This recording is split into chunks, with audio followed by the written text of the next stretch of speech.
Asian shipyards are building more ships than ever, but getting them to Western clients in pristine condition, unscratched and ready for action, requires a very special kind of logistics vehicle to transport them across the world's oceans. Only a very few companies in the world operate ships that carry ships, as well as a number of other gigantic floating objects. This is the story of one of the heaviest lifters on the high seas today, the Hawk.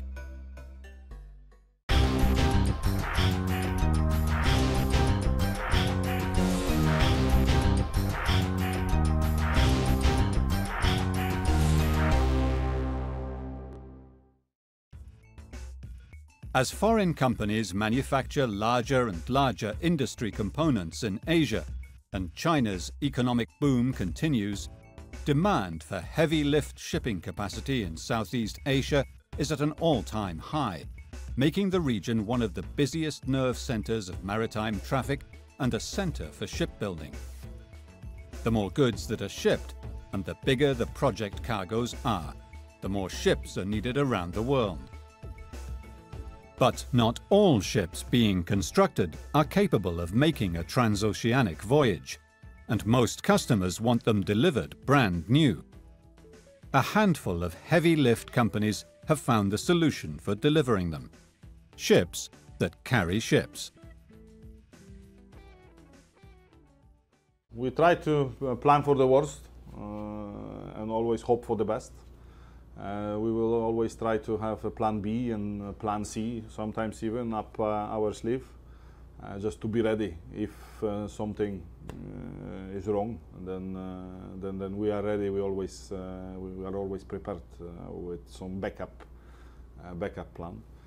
The most important to the vessel and to the captain to deliver the cargo in safe and good condition. So if we will see that weather condition not good, and we will wait weather improvement. Hawk is a semi-submersible heavy lift ship designed to transport heavy loads around the world that conventional ships can't carry. Semi-submersible heavy lift ships have a long and low cargo deck between a forward pilot house and an aft machinery space. The ballast tanks can be flooded to lower the cargo deck below the water's surface, allowing oil platforms, other vessels or other floating cargo to be moved into position for loading in an operation called float on, float off. The tanks are then pumped out and the well deck rises to shoulder the load. To balance the cargo, the various tanks can be pumped unevenly. The Hawk semi-submersible is among the 10 top of its kind in the world, and the biggest in the fleet of offshore heavy transport, a Norwegian company that is one of the leaders in the sector. Originally built as an oil tanker, she was retrofitted by OHT in 2008 and 2009 in order to be the vessel we see today.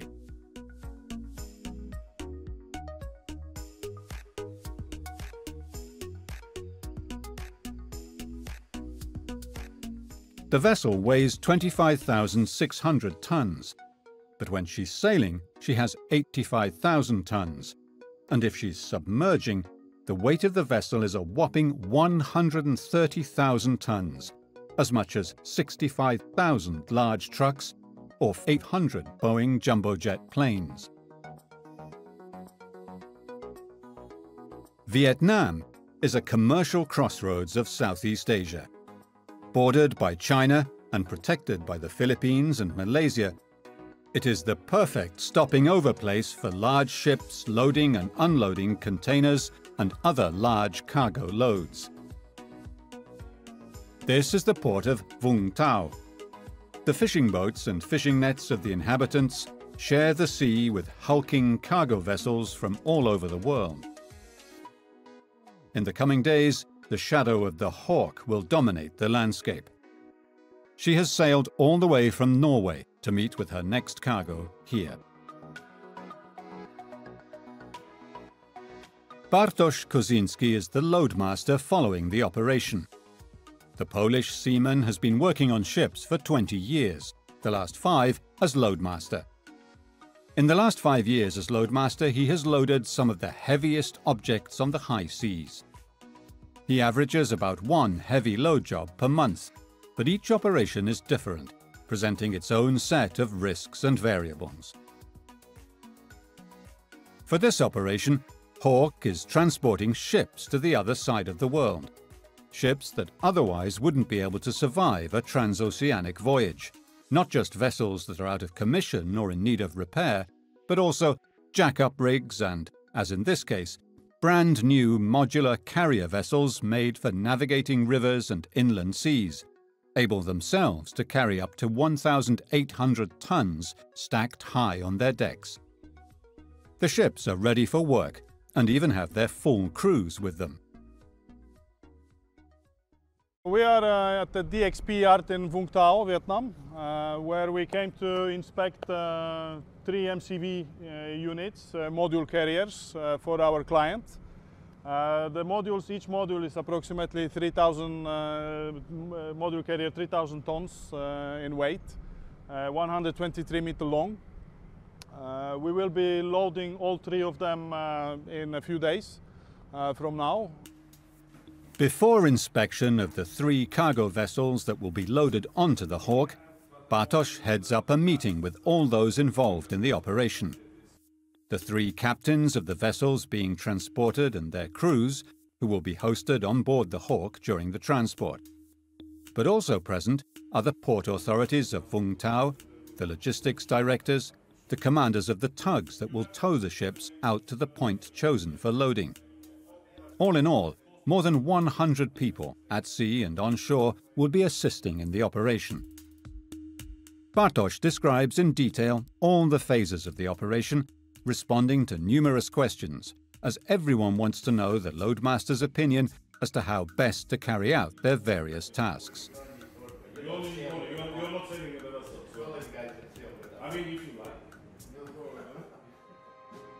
The biggest question of all, however, is the forecast.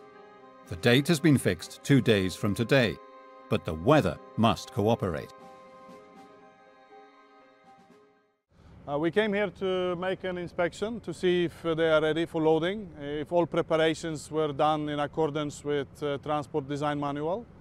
Also to have a meeting with all parties to discuss how the all operation will look like and all the safety aspects, just to make sure that the operation is safe and smooth, that it will go all okay.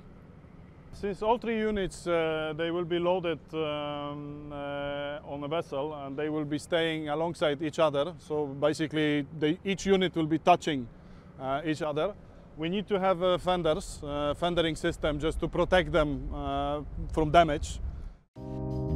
Once the meeting is over, the parties head to the vessels already anchored in the port of Vung Tau for a thorough inspection.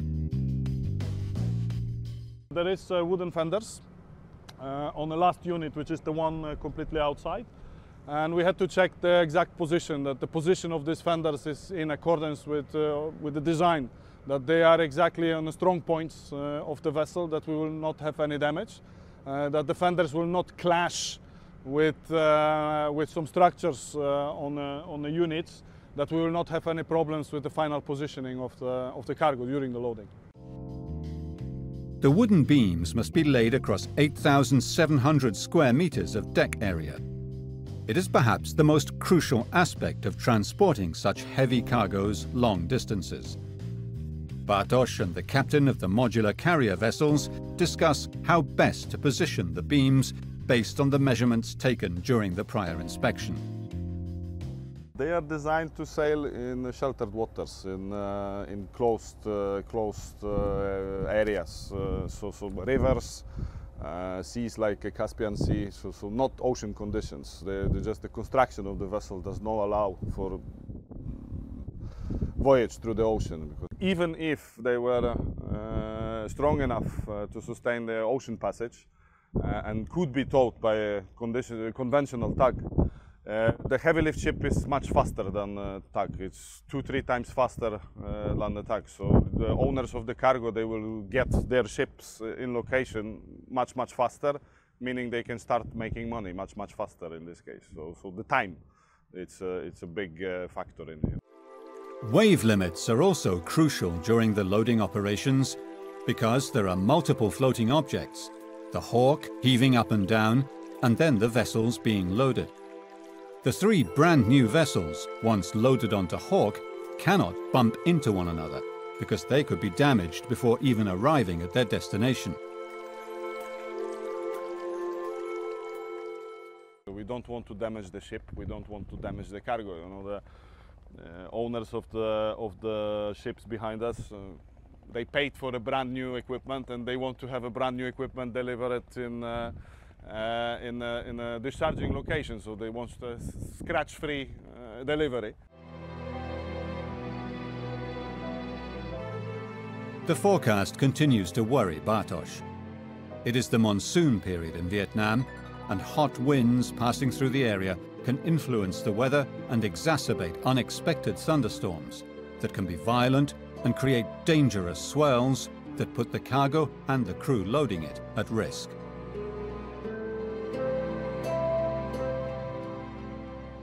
The monsoon in Southeast Asia affects the climate here from May to October, with most of the intense weather systems moving from the Asian continent and then clashing with the humidity of the peninsula, leaving the coastal areas vulnerable to intense storms.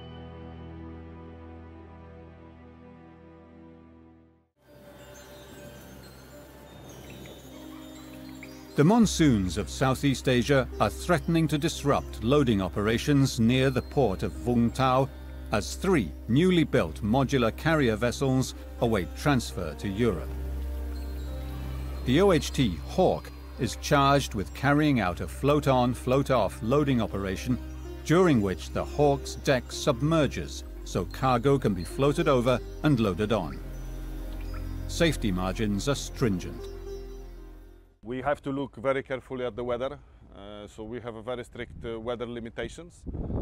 For this cargo, every cargo will have a little bit different because it will depend on its size, on its weight. In this case, our limit was just 15 knots wind, which is not that much. It was a wave that was not more than half a meter, which is also very little. And also the current, we are on a river, so also the current, which is not stronger than 1 knot. Loadmaster Bartosz, who is leading the operations, prepares for transfer to the Hawk semi-submersible, which must wait for loading far from the busy port of Vung Tau. He boards a small boat that will bring him 10 nautical miles out to the Hawk's position. The Hawk's crew is already busy on deck preparing the wooden beams on which the load will be balanced and then modified based on the measurements made after inspection. On the main deck of the Hawk, the captain, Pawlo Rewucki, awaits Bartosz's arrival. The captain lives every day of his work in the heavy lift sector as an opportunity brimming with memorable experiences. For me, it was very interesting how different type of the cargo can be transported by the vessel. So the job is not only, how to say, 3 months contract. You should do something new, study, and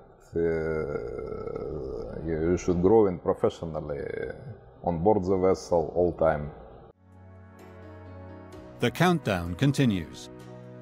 Less than 24 hours remain before the lifting maneuver begins, so it's time for yet another logistical meeting of the team, this time with the crew and captain of the Hawk and the assisting vessels and tugs. Will the weather hold? For the operation to be safe, there cannot be storms in the forecast, but it seems there are more clouds on the horizon.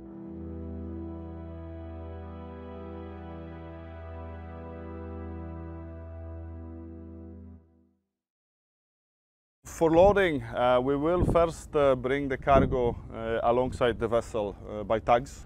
Then we will try to hold the cargo in position near the ship. The final positioning, we will, in this case, we use guideposts, we use paint marks. We have a theodolite, and with the theodolite we just make sure that the vessel is exactly in the center of the vessel, so designed position in this case. In other cases, for other cargoes, we might use different methods for positioning, and that might be cameras, underwater cameras, might be verified by divers, also stoppers, which is welded to the vessel. So each cargo will have a slightly different method for positioning. Bartosz and the chief officer check on progress along the deck. The laying down of wooden beams must be precise, because the load, once the refloating has happened, will be directly resting on the deck. Bartosz heads to the center of the ship, where a theodolite device is mounted. He dials it in, making sure all the settings are correct to help him with the alignment. And with this device, we will make sure that it's actually in position that we want the vessel to be. We have few methods to guarantee that the units are in position. We use guideposts, which are welded now to the deck. Some paint mark system, which is painted on the units itself, plus the theodolite. And then, of course, after the vessel will deballast and the deck is dry, we will confirm again everything visually to make sure that we are within the limits that we want it to be. Typically, it's approximately 1 inch accuracy while loading the cargo and positioning over the deck. The trip through the Arabian Sea and onto the Black Sea to the unloading position in Burgas, Bulgaria, will be long and full of uncertainties. To submerge the ship, we start everything from basically inspection of the deck. We have to make sure that and there is no any loose items on the deck, so that everything is well secured, so that when we submerge, that nothing will be floating, there will be no garbage around the vessels. With no break in the weather on the horizon, Bartosz makes the call with the team to delay the operation. They must wait out a storm arriving in the coming days, which is likely to make the sea too rough to operate inside the busy and shallower port area. The Hawk heads out to a safe position in deeper waters to weather out the storm and wait for a window of clear skies that will allow the operation to be green-lighted. OHT, Offshore Heavy Transport, is a Norwegian company specialized in hiring out ships to transport heavy loads such as jack-up rigs, bulk carriers, or other massive ocean vessels that must be moved from point A to point B. These amazing semi-submersible ships carry some of the heaviest objects plying the seas. The free deck space, so it's 157 meters long. The beam is 55.5, but the beam does not restrict the size of the cargo that we can take. We took a cargo which was 100 meters wide, so we had an overhang of 25 meters to each side. We are restricted by the length of the deck in this case, and we need to have a little bit of space when we bring cargo. So in this case, the longest cargo will be approximately 2 meters shorter than the actual length of the free deck space, in this case 157 meters. Running a massive ship like Hawk depends on extremely powerful diesel engines that must be able to propel a ship whose weight while sailing can be up to a whopping 83,000 tons. Chief Engineer Josip Majnaric does most of his work down here in the bowels of the ship. Now we are located in engine control room. From here we can operate with main engine and auxiliary engines. We have operator panel, main switchboard where generators are connected, and we can full observe condition and running and all parameters for main engine and auxiliary engine. The Hawk is just one of 5 offshore heavy transport ships working in the sector, where dozens more ply the seas. We have at the present moment 5 vessels of this type. This is the biggest one that we have. This vessel can, the dead weight of this vessel is around 65,000 tons. So what we can carry, the biggest cargo that we can carry will be in the range of 50,000 tons in weight. What's more important, we can take approximately 30 tons per square meter on a deck that we are presently standing on. The sheer enormity of these heavy load carriers is even more impressive if we compare them to objects or areas we are more familiar with. The vessel is approximately 223 meters long, with 157 meters of free cargo deck space. That will correspond to approximately 1.5 football field lengths, which is quite impressive, actually. The weight of the vessel, empty ship, I mean, it's just a steel structure, is approximately 27,000 tons, with the transit condition of approximately plus minus 83,000 tons, which corresponds to more or less 500 Boeing jumbo jet planes, which is even more impressive. And when the ship is fully submerged, ready for loading, the weight goes up to more than 137,000 tons, which is 800 jumbo jets. So it's really, really impressive when you put it in perspective. We have one main engine on the ship. It's a 2-stroke main engine, MAN maker. It's a slow-speed engine on maximum 85 revolutions per minute, giving total power of 13,300 kilowatts, or what is actually equivalent with 18,000 horsepower. It's quite a strong engine, but it is very reliable. Sometimes it looks like easy running, but even the pilot not fully understand how it's difficult to stop this 220 meters. Sometimes it's not possible to stop within few minutes.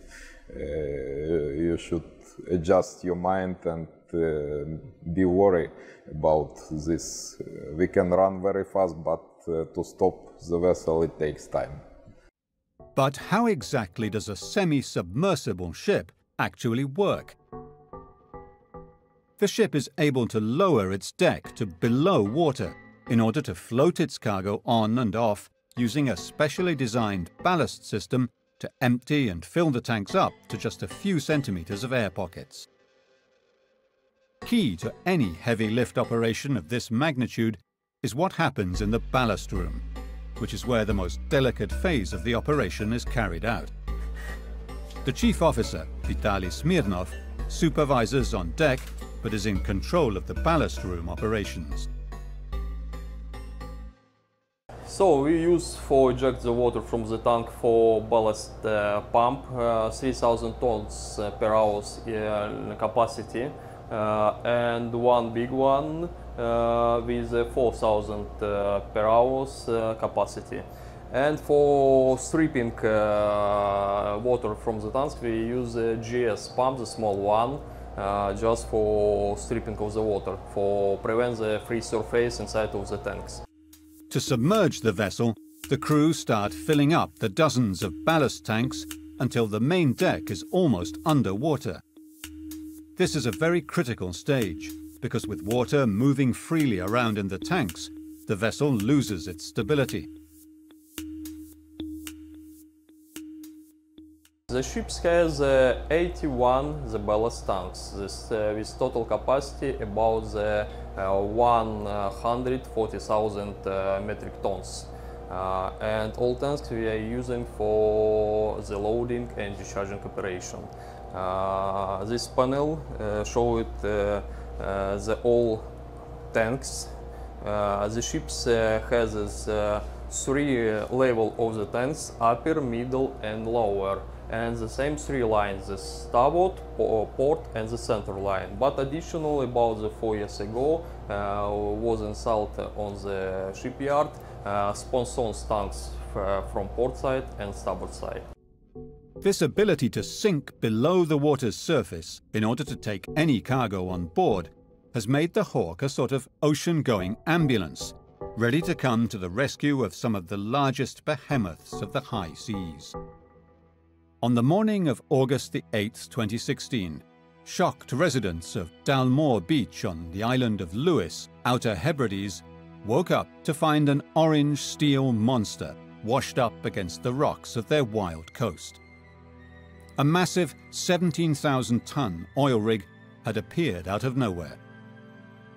Photographs of the Transocean winner quickly went round the world, the spectacular barren beauty of the place contrasting with the environmental hazard the rig represented. First, the Transocean winner was refloated, then tugs towed it to a deeper, safer place in a quiet bay, where the OHT Hawk came to the rescue to take the rig away. 6 weeks after the Transocean winner rammed ashore, the Hawk sank until tugs could drag the wrecked rig over its sunken deck. Then, once it had recovered buoyancy, successfully sailed away with the massive oil platform fastened securely to the deck. A few months later, Hawk was called to her next assignment, perhaps the biggest yet, to load the Askepot, a Cat J70 jack-up rig, one of the biggest in the world, after its construction was completed in the Samsung shipyard of South Korea. The biggest cargo this vessel carried so far, it's jack-up rigs, Gusto MSC CJ70s. They are approximately 40,000 tons, plus minus. The biggest one we took, it was actually 42,000 tons during the float-on operation, with dimensions almost 100 meter wide and 130 meter long, including the helipad, and 200 meters of legs on it, so quite impressive. And it was also the biggest cargo I have ever carried, loaded and discharged in my career. The Askepot is a 3-leg cantilever-type jack-up rig. It had been built for Statoil to do deep drilling for production wells. These amazing super rigs can operate in water depths from 70 to 150 meters and drill wells as deep as 10,000 meters below the seabed. The jack-up legs are an amazing 200 meters tall, second tallest in the world. After it passed its height test in the impressive Samsung shipyard, Bartosz and Hawk could start working on the 30-hour loading operation. It would then be transported by Hawk from South Korea to Norway, a journey taking several weeks.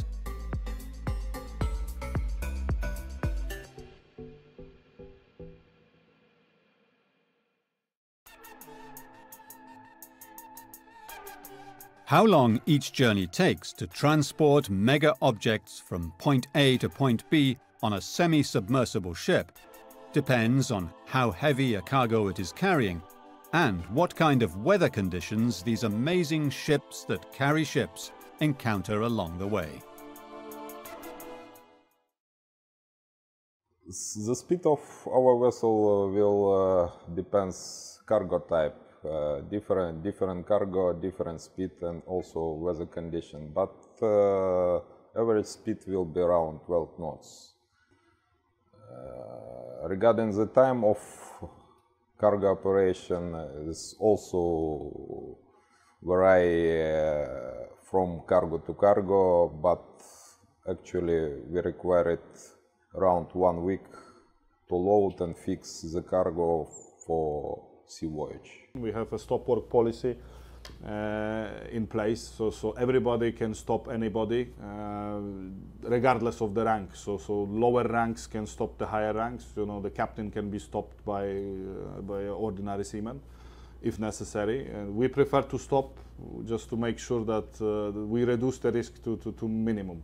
Again, to be sure that the people are safe, that the cargo is safe. So Better be safe than sorry.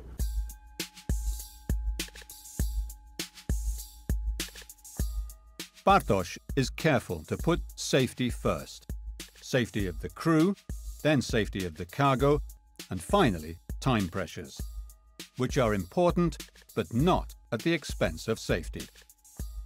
Handling such massive objects involves a lot of risk that must be managed. We moving big objects, we heavy objects. We use a lot of machinery. We use a lot of equipment in the process to do that. So of course it is risky. But again, we try to plan everything. We try to have toolbox talks with all parties involved. We try to explain what we want to do, how we want to do it. We don't try to rush things. So we prefer to stop the operation. Heavy lift loading can take from 3 days to over a week, depending on how complicated the operation is. This time, Hawk is operating in a shallow and congested Vietnamese port, where tiny fishing boats and nets are present alongside massive ocean-going vessels. There is a difficult river current here, as well as wind and swells from the monsoon season. As soon as we have required depths, submerged depths, and where weather permitted, we can start loading operation. Loading operation will be performed with tach assistance. The cargo will bring alongside with tach assistance. After this, when the cargo near the vessel, we will take care about the cargo. We use our cargo lines and bring the cargo to exact proper position as per manual and drawing. The operation has been delayed for several days due to heavy monsoon rains. But finally, a break in the weather is on the horizon. Loadmaster Bartosz decides to go forward with the operation the next day. The night before, he holds a planning meeting to go over every last detail of how the loading will proceed. He will be the first man up, giving orders on the bridge at 4 a.m., with crew on standby soon after and ready for 6 straight hours of work from 6 a.m. on. Each man must have life jackets, water and rain gear available for the duration of the operation. We start tomorrow morning. The first unit will be alongside 6 o'clock in the morning. I think stand by everybody 5:30. Each crew member is assigned one of 8 ropes that must be fastened just right to slowly maneuver the cargo ships into place. The ropes must be knotted and looped and fastened correctly so that just the proper amount of slack is present at all times. For Valentin and for Robert, you are our brakes, yeah? So do not slack too much. So you are slacking only little by little. Probably we will tell you half a meter or 20 centimeters, no more. Then the stoppers will have to be put into position, and they are allowed to barely kiss the delicate river vessels. Bartosz warns, gentle touch. The ships will be brought out one by one every hour. There is no room for error. Any questions, he asks? There are no stupid questions. Every question is good. He reminds the crew of radio operations policy. Please, when he will ask you or I will ask you something on the radio, repeat, okay? On the radio. So we know that we understand each other. That we don't have any problem. If you don't understand, just say, please repeat, and then we repeat. That's no problem. If necessary to repeat 3 times, we repeat 3 times. So no worries here. Yeah? See you tomorrow then. Have a good rest tonight. Satisfied they have gone over everything, he bids the crew good night. Tomorrow will be a full day, and everyone must be well rested for the operation to start smoothly.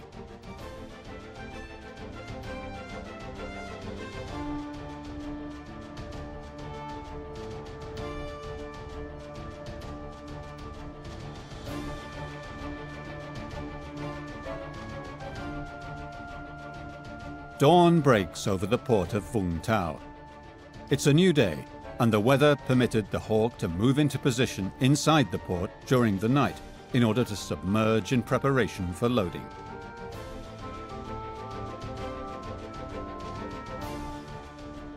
The morning sun reflects off the water where the entire length of the Hawk's deck is completely submerged. The tugs are in position, the same place as 2 days ago, and ready to start towing their ships to the loading zone. There may seem to be no hazards, but there are many hidden dangers that the crew must be on the lookout for, now that the massive Hawk is operating inside the busy, shallower port. Yeah, it's not, how to say, easy place. We have plenty fishing stakes around, small buoys, small vessels. Now southwest monsoon start, so heavy rain can start within few minutes, and it's heavy predicted situation. So the vessel should be ready in all respects, engine should be ready all time, and the crew should be ready all time. It's not easy place and quite close location. But we have no other possibility to load this cargo. This is only one place where we will manage to load. The first vessel is being towed by 3 tugboats, but port traffic delays its arrival. It is not easy to navigate this labyrinth of large cargo ships and tiny fishing boats. Bartosz and the chief engineer reach the first ship to follow the operation directly on board, one on the stern and one on the bow, directing the crew that remained on board Hawk, as well as the small supply boat that will bring the many ropes used to pull the vessels into position and then ratchet them tightly onto the deck. The first line is attached to the Hawk, but immediately the loadmaster is presented with a problem. Rough seas begin to complicate the situation. The job gets delayed from the outset, and the swells are not making it easy to use the system that alternates the ropes between bow and stern, using a total of 8 different lines to best position the first vessel. The most important because it is the vessel used to align all the rest of the load. But the sea shows no intention of calming down, and the crew is encountering double the difficulty in every operation they undertake. Bartosz doesn't hold back and is on the front line of every action. The method in which all the ropes are anchored to the cargo via the Hawk's guideposts assures not only correct alignment, but above all the stability of the load during the long, dangerous voyage it must make to Bulgaria. On the Hawk, the officers are staying in contact with Bartosz as they play tug-of-war with the ropes in order to allow the proper tensions and slack.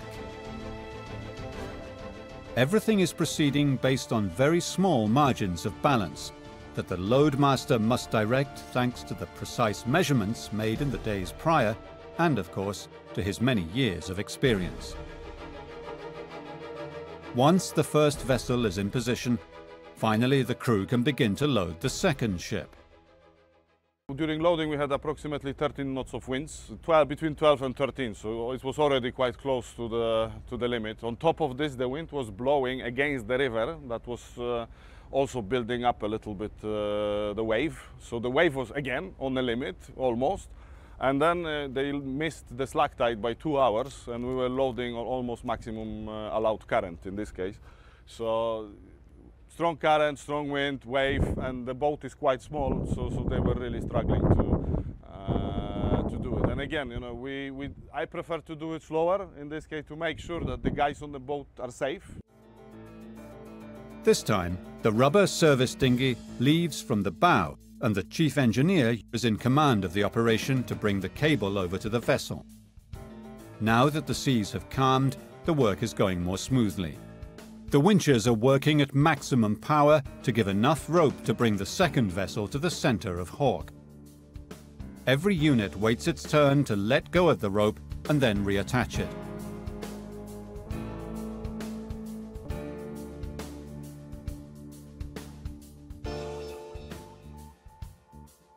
Under the hot midday sun of the Tropic of Cancer, the second ship is also finally aligned and connected with lines to the first ship.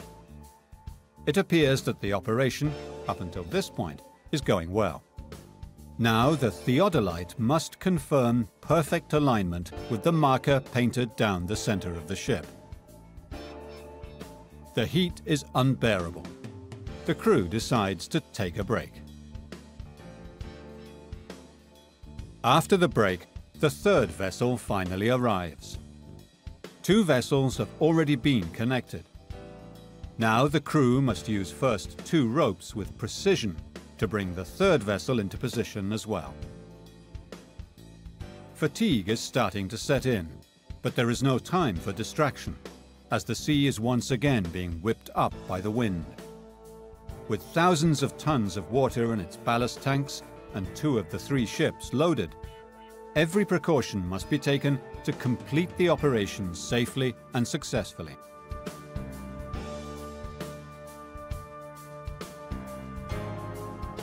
A single error made now could cause an unthinkable accident inside the congested port of Vung Tau. Not just cargo, but lives are at stake. Gradually, the third vessel is also brought into position. From the bow, the crew returns to the stern of the ship via a long, dark tunnel that crosses the deck.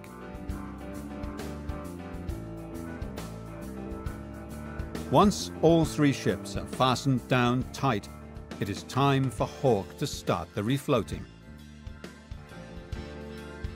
The work is complete and on time. Now the crew of the 3 vessels, after having stayed on the Hawk during the deballasting to refloat the ship back to normal levels, may return to their own rooms on the ships being transported.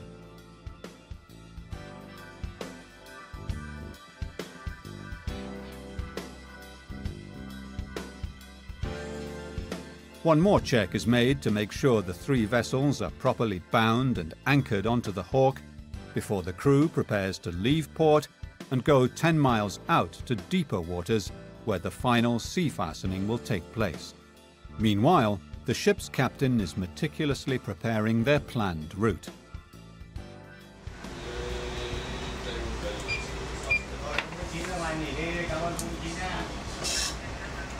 The cargo will be discharged in Burgas, Bulgaria.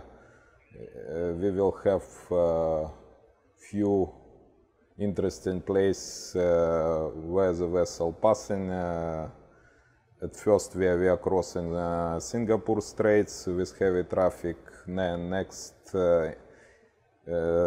critical point will be Red Sea with Suez Channel, and after this Dardanelles Strait and Bosphorus Strait. So it's quite interesting voyage for navigation and for our officer and engineer. The OHT Hawk takes to the South China Sea to face the long and arduous voyage for one of the largest ever ships that carry ships.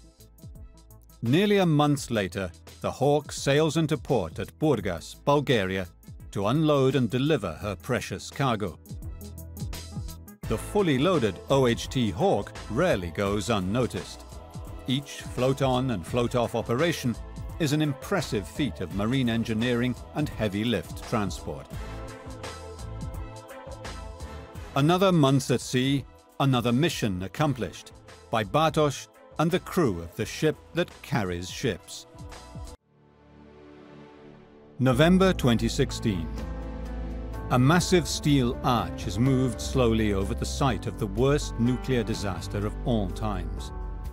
This is Chernobyl, the site of 4 of the former Soviet Union's nuclear power plants, located on the Ukraine-Belarus border. On the 26th of April 1986, an explosion at one of the plant's 4 reactors sent radioactive debris into the atmosphere and contaminated most of Europe. The hastily built concrete and steel sarcophagus has survived till now. With a massive financial investment from the European Bank of Development and Reconstruction over the last 20 years, the international community has worked with post-Soviet Ukraine to deliver the largest ever mobile structure, a massive arch that has been slid over the sarcophagus in order that the aging radioactive carcass can now be safely dismantled and disposed of.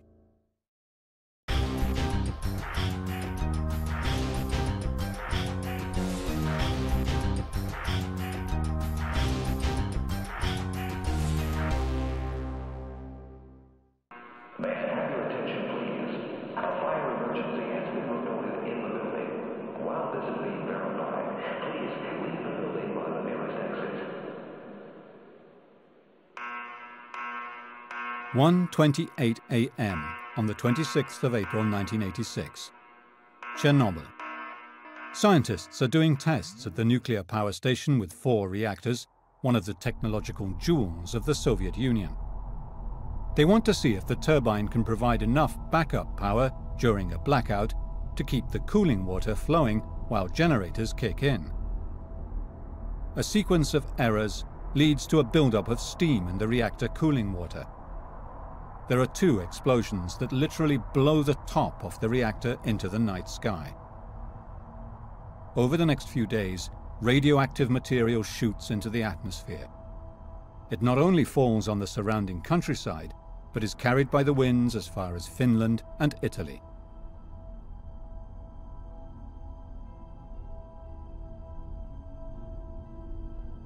Soviet soldiers and pilots volunteer heroically to stem the radioactive fallout and then to build an enormous steel and concrete structure over it.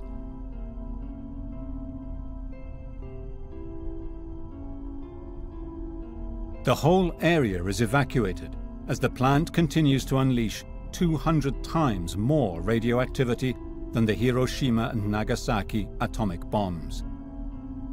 It is the most catastrophic nuclear accident ever. A disaster that will kill hundreds and create permanent ghost towns across a wide swathe of eastern Ukraine.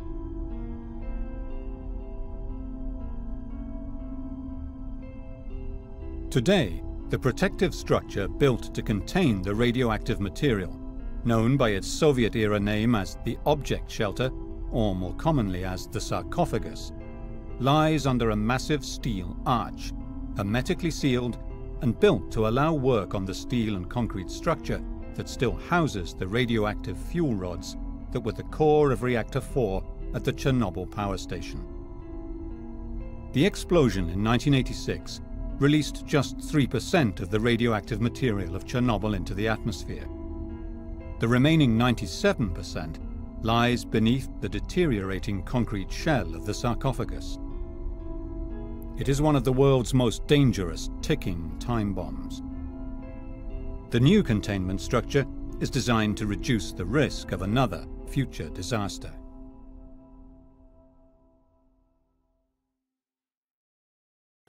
The whole program that we are financing there, the so-called Shelter Implementation Plan, includes much more than only the construction of the new covering. There were quite a few preparation measures and infrastructure that wasn't present here and had to be financed. And the whole program costs a little over €2 billion. Since Roman times and even before, everyone knows that the arch is an extremely effective structure in terms of weight distribution. The nature organizes cooling of the core of the reactor. It was maybe complicated to explain, but in reality, from day to day, the temperature of the core decreased. The massive arch that now covers the old sarcophagus is the result of decades of planning and designing, not only in conceptualizing a new containment structure, but also in lifting it and moving it over the decaying concrete monster. Building it directly over the sarcophagus presented a significant health hazard for workers.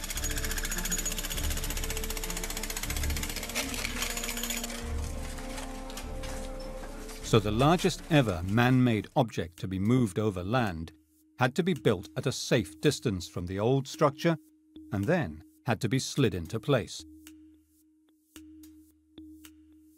It was a mega move of a massive half-dome and an amazing piece of engineering. Balthasar Lindauer is overseeing the final phase of the huge job that the European Bank of Reconstruction and Development has undertaken over the last 20 years. The construction of the arch, the destruction of the old sarcophagus, and removal of the radioactive material. The new covering by itself cost around 1.5 billion euro, of which the design effort surely is the smaller part, even though it requires a lot of people to work on that. But the more expensive part is the construction. And for that, the 1.5 billion euro were mainly costs. We are then ready. As I mentioned before, the EBRD is ready with the project. After, it will be handed over to Ukraine after completion of all works. The massive engineering effort that over the last 20 years has gone into building the Arch of Chernobyl, known as the new containment structure, was possible because the sarcophagus built over the radioactive reactor held up for so long.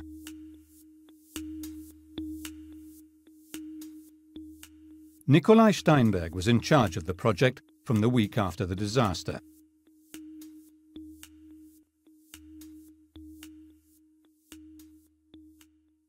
We start preliminary works in May. We cover the site around unit number 4 and unit number 3 by concrete up to 3 meters. By the end of May, maybe. It was made decision by top management of the Soviet Union that Ministry of Middle Machine Building was appointed as responsible for design and construction of sarcophagus. In '86, we spent 5 months for construction, design and construction. An absolutely incredible situation. Today, the structure that Nikolai Steinberg hurriedly threw up under mounting international pressure and under the watchful, worried gaze of the whole world is being dismantled and replaced by a new, safer steel building soon to be handed over to the Ukrainian government. Here it's about a step-by-step approach. The state of knowledge about the reactor and the shelter that was built wasn't that good. So the first step was to actually develop a detailed plan how to approach this problem. Surely we are dealing with a destroyed reactor. A majority of the radioactive material is still in the reactor, and around it we had relatively high radiation exposures.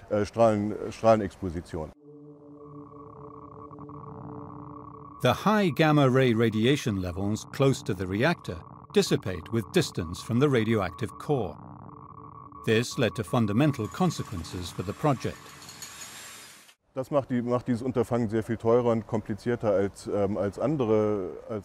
That makes this operation much more complicated and more expensive than other construction sites. And an important factor was that we decided, and this was an important design step to say, we built the concealment aside from the reactor and then pushed it over. The main purpose of this was to reduce the radioactive pollution for the workforce.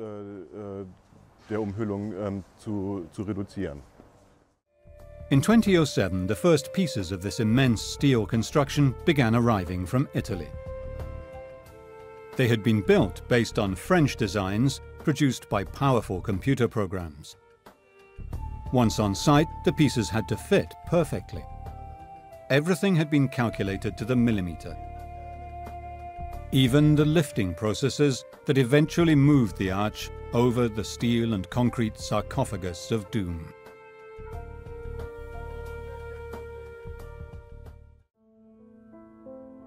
On the 25th of April 1986, Tests on the backup power system require a lowering of the power produced by reactor number 4 of the Chernobyl power plant.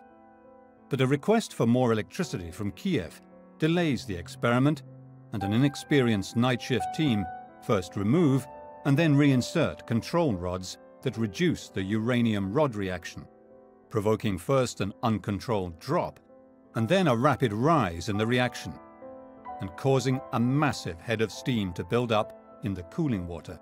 That, at 1:28 a.m. on the 26th of April 1986, eventually blows off the top of the reactor core.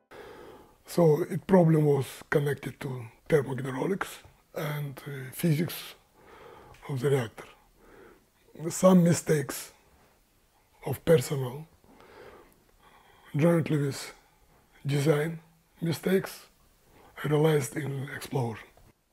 For personnel, it was a situation when they should implement all their knowledge and moral condition to be in the real war.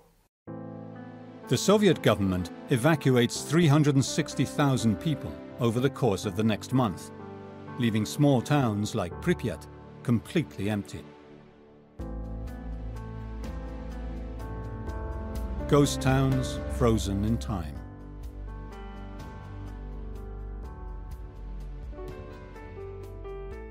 Eerie snapshots of life interrupted by the worst nuclear disaster the world has ever seen.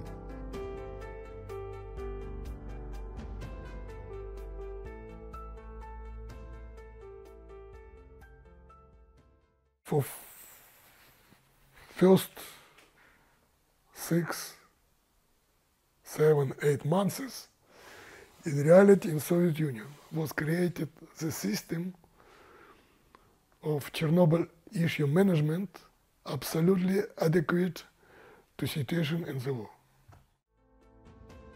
46,000 people used to live here, shop here, go to the theatre here, and enjoy their days off in the fun fair.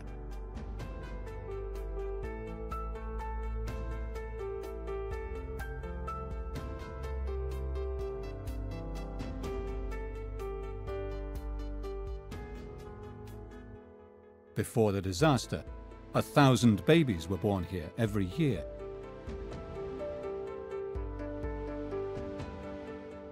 Pripyat, like dozens of others in the 100-kilometer-wide exclusion zone,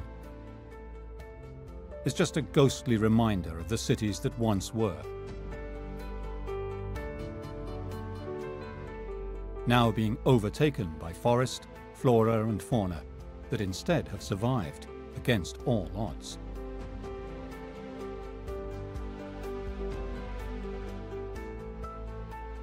As the disaster unfolds, more than 600,000 pilots, soldiers and civilians, known as liquidators, begin stemming the flow of radioactive material, sacrificing themselves to drop hundreds of tons of cement onto the reactor from helicopters and building steel and cement structures around it to contain the dust. Hundreds die of radiation sickness. The heroes of Chernobyl are commemorated outside the Chernobyl fire station and in the Chernobyl Museum in Kiev.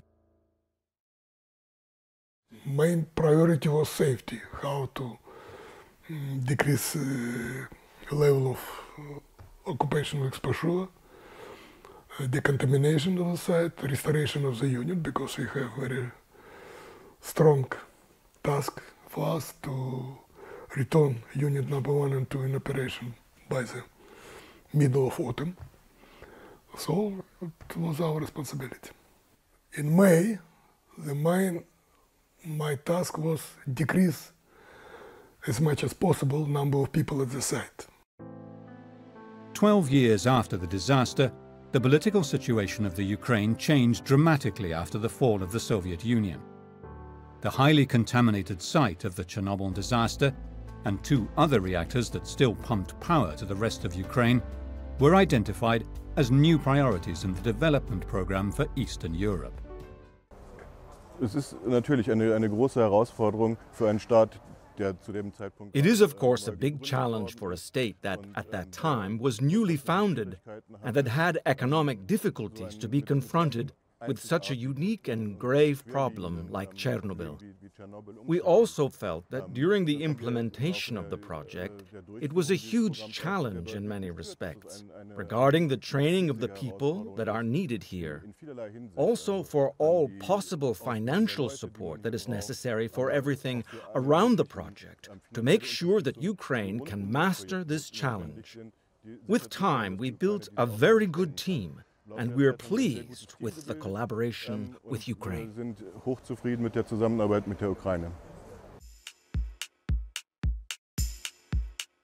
The European Bank for Reconstruction and Development stepped in, with 45 donor states. But there were many key details that had to be fully explored before the project could be set in place.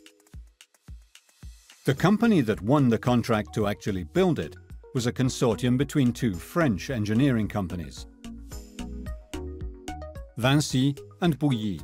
They formed Novarca, the company that built the arch, and today manages the final phases of the project.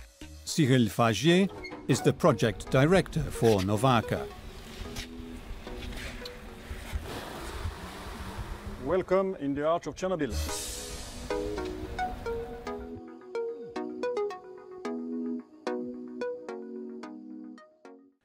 The general dimensions, 108 meters high, 260 meters wide, between these plinths and the ones to the south, and then 160 meters in that direction, as we cover the whole object shelter, the reactor, and the whole thing weighs more than 36,000 tons. When we skidded it, it weighed 36,000 tons, and in the meantime we've continued to add equipment and tools, so now it weighs a little more. But that's the general idea, nearly 40,000 tons. The arch is big enough to contain the whole of Notre Dame Cathedral in Paris. Over the 10 years of construction, the new confinement structure transformed an ambitious engineering project into the world's largest land-based movable object. It had to be built where workers would be safe from radiation, at least 150 meters from the radioactive core. Quand les équipes de Vinci et Bouygues sont arrivées donc en 2007, ils ont trouvé un terrain. When the teams from Vinci and Bouygues arrived here in 2007, they found a contaminated terrain with radioactive objects. So the first stage was to clean, first of all for worker safety, and then to build a platform on which we could work. We even built a thick concrete platform to stop all the radiation coming up from the earth from reaching the surface, and that allowed us to work in a completely safe environment. De remonter, donc ça a permis de travailler dans un environnement qui était absolument sûr. The land is slightly sloped, so designers had to take the local landscape into consideration to give the arch perfect vertical stability.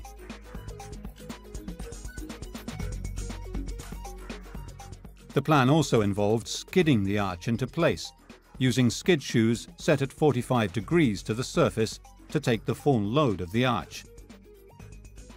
These tracks had to be designed into the project too. The available area to build the concrete foundations of the construction yard was not large enough to house the whole of the arch, so the French engineers came up with a novel solution. Rather than build a concrete platform that was the size of the whole arch, which would have been enormous, especially taking into account the contamination of the earth, we decided to build the arch in two pieces. A first semi-arch was built, and this was moved, and then we could take full advantage of the special foundations, and also the famous lifting towers that were already in the right place, to build the second half. The second half arch. These two half arches were then brought together. They were connected. Here we did have some welding, but it was planned, and it's the only place where we had to use welding in the whole of the construction. The arch that today stands over the Soviet-era object shelter, or sarcophagus, is designed to survive for at least 100 years. Even though the half-life of the radioactive material will make the site dangerous long after that. The designers took into consideration the potential threats from climate change, over-budgeting for extreme weather. It had to survive force 3 tornadoes and temperatures as low as -40 degrees centigrade.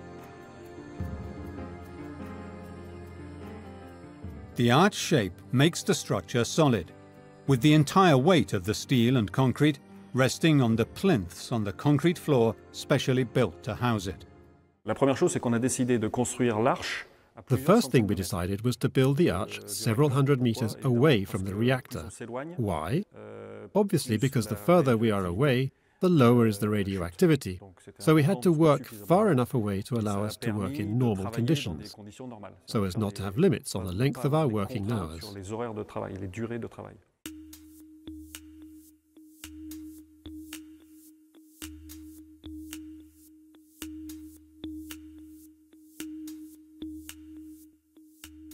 The arch not only had to cover the entire old sarcophagus, but it also had to allow workers to dismantle it remotely, without being exposed to the toxic dust and rays that the reactor emits. To do this, the planners decided to install 2 remotely controlled cranes that could lift toxic material and have different tools attached to them. This, of course, would increase the required resistance of the arch itself.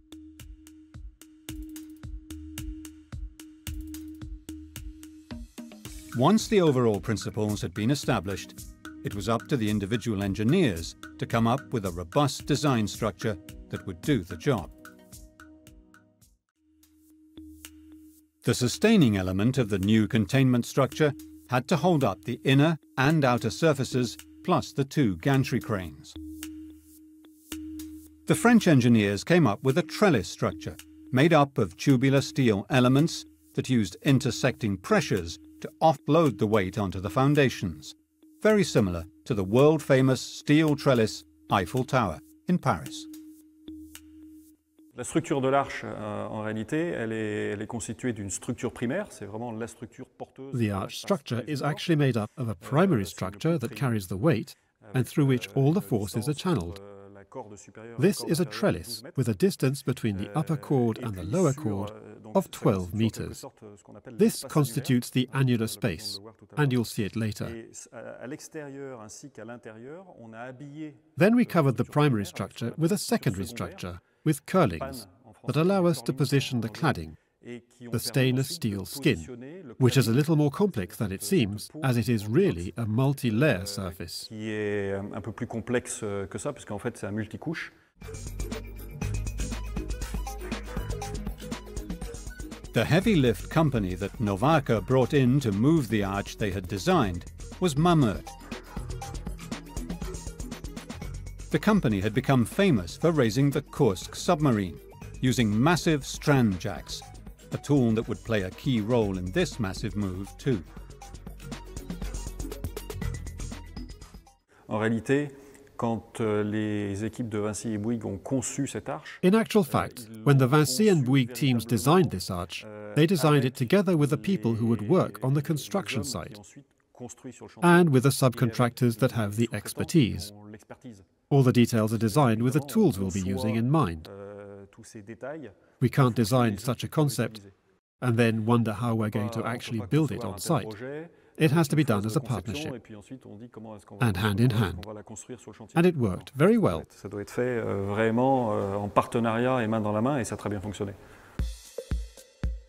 The tubular steel structures were built in Italy by oil platform specialist Cimolai. They were designed to fit each other with incredible precision, with flanges and pre-tensioned bolts holding them together.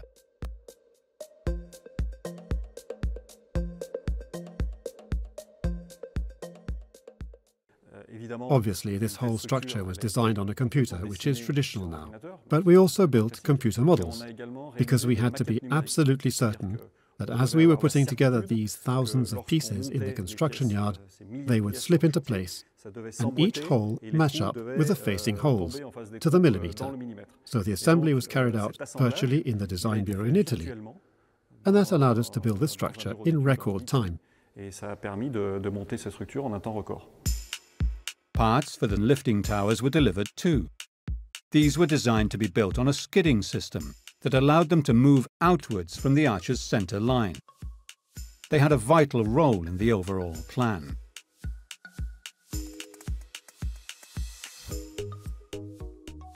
Tout a été fait par boulonnage. C'est la technique de boulon précontraint. Everything is held together by bolts. The technique uses pre-tensioned bolts. So the bolt is pre-pressurized and compresses the two plates, so the forces are exercised through friction.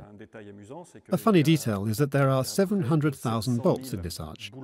700,000 pre-tension bolts have been used to hold this arch together, and this works extremely well. Once the central part of the arch was finished, the covering panels had to be lifted onto it by cranes. Keeping control of them in the high winds was an extra challenge, and they were large enough to catch the wind and fly like wings. The outer panels were built first, to give protection to workers as they built the inner surfaces. They were made of stainless steel. The inside and outside surfaces were different.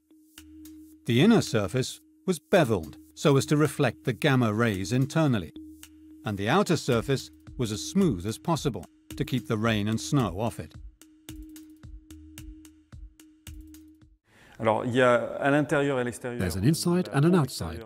The skin is stainless steel, but the outer surface also has layers of watertight material and isolation, which makes the sandwich slightly more technical. None of the movement would have been possible without the intervention of vertical lift by strand jacks and horizontal slide by skid shoes, technologies mastered by Mammoet. The key to building the arch in segments was being able to lift the semi-arches, and this could only be done by lifting towers.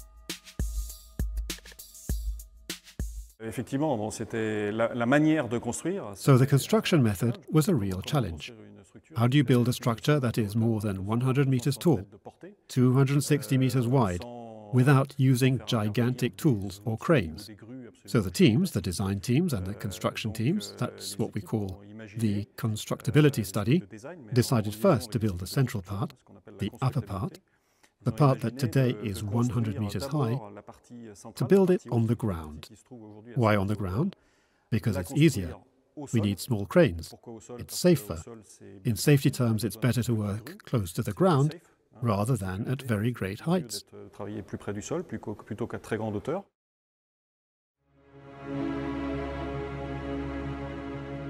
The segments had to be lifted and moved. The engineering solution was complex and daring.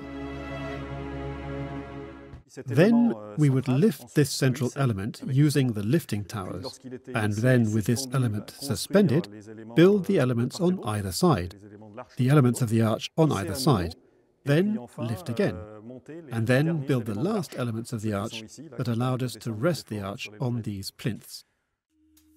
The key element in lifting such a heavy weight are strand jacks. These are hydraulic lifting devices that spread the weight among many separate steel strands and then apply hydraulic force to lift the weight.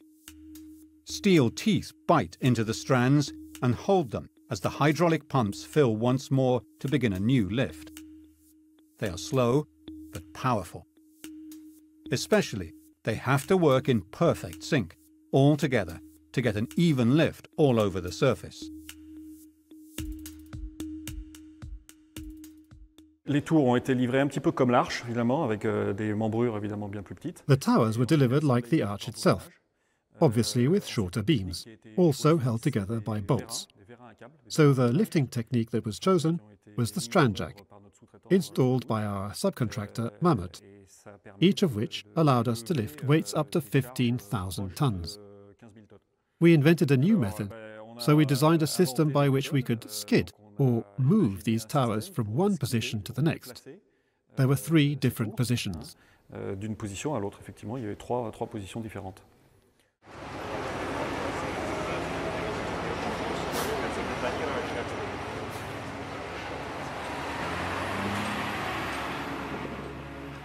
The months went by, and the first segment was ready to be lifted.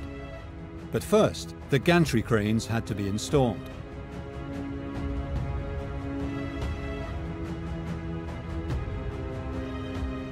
Then came the day for the first mega lift. It was a slow operation, and controlling it was a challenge. Giant strand jacks mounted on 10 towers pulled for 12 hours to get the roof into place. While the middle segment of the arch was set in place and rested on the concrete foundations, as the towers were skidded outwards.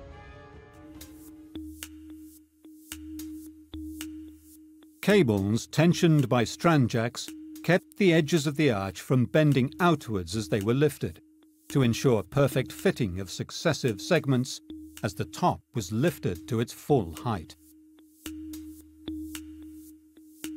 The operation was repeated one last time, and the lower segments of the arch were built and lifted.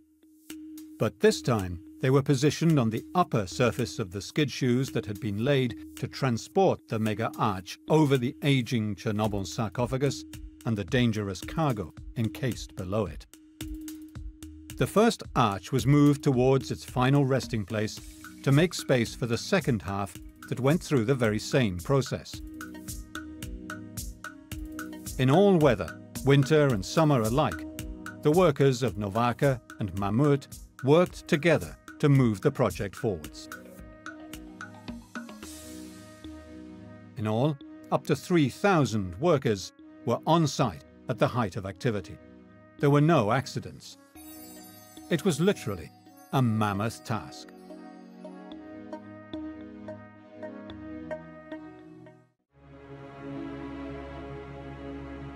On the 22nd of November 2016, the arch was ready to be slid over the brittle and decaying remains of the sarcophagus.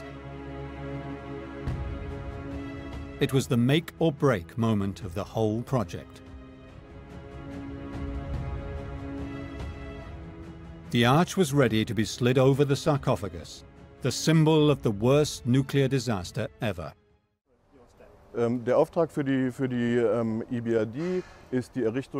The task for the EBRD is the erection of complex systems that are in the confinement structure. For example, the ventilation system is extremely important, fire protection measures, the crane system that we need for that. Everything that makes this system what it is our responsibility. As soon as the confinement and the whole plant is fully finished, we will hand over everything to the Ukraine authorities that will use these systems later to remove radioactive waste and strip down the reactor itself over a long period of time.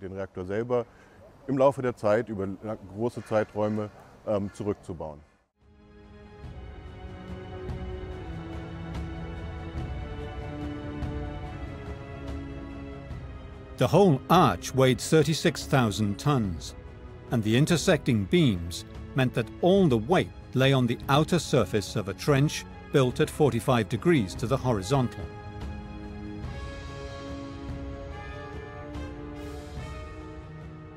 The entire weight of the structure was held in place by skid shoes. Skid shoes are able to move the loads they carry by pushing against Teflon sleepers that they literally skid over. Each of the skid shoes moved at 10 meters per hour, slowly but surely, towards the sarcophagus.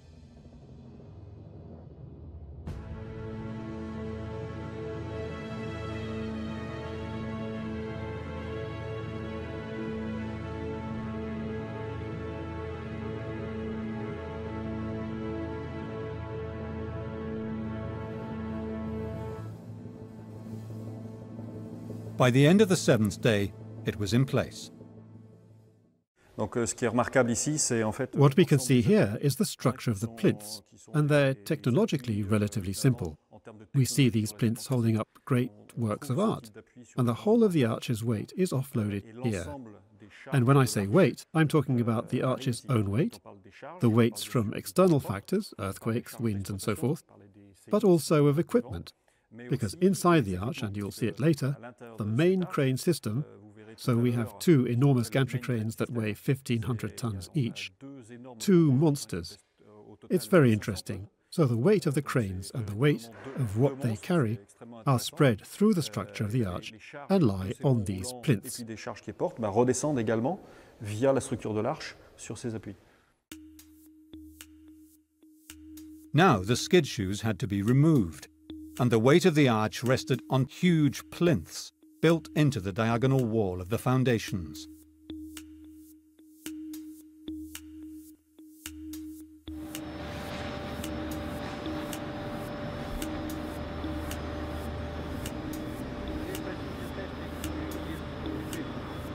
Today, the 30-year-old sarcophagus is completely covered by the new structure. And while the surrounding countryside is eerily, deathly quiet, the site itself is a hive of activity.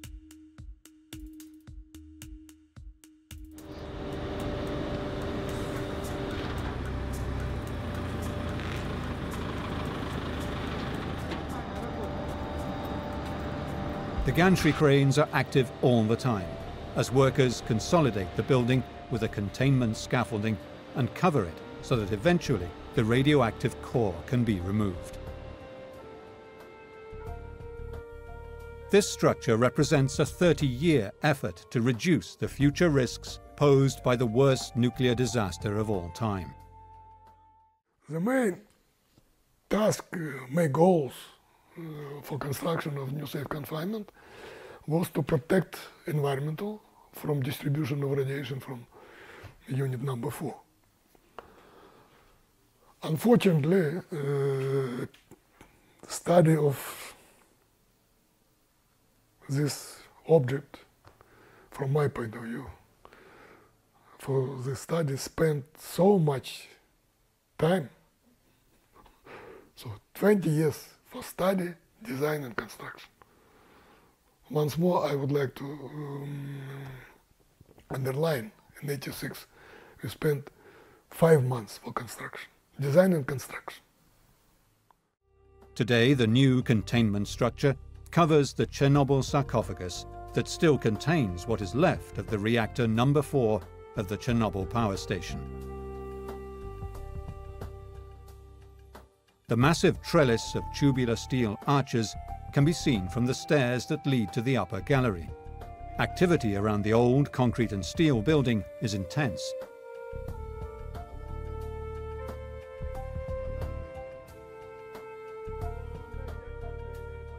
The Chernobyl arch is also equipped with a state-of-the-art control room, where every environmental parameter can be monitored.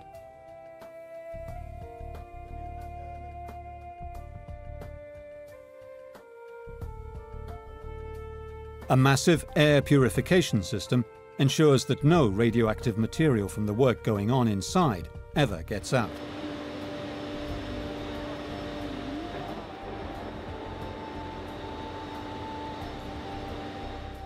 Here, HEPA filters are activated at any time there is a rise in contamination. And as workers climb the 100 meters to get to the top of the building, where the gantry crane is operated, the skeleton of the arch becomes visible, with the thousands of bolts and high-tech steel beams. It is a confined world of its own. Notre contrat, le contrat de Novarka, des sociétés Vinci et Bouygues. The Novarka contract between the companies Vinci and Bouygues will cease when we hand over the keys and train the teams of Chernobyl power plant to use this tool. So it will be up to them, maybe through subcontractors, to begin the second stage, which is dismantling. D'amorcer cette seconde phase qui est le démantèlement.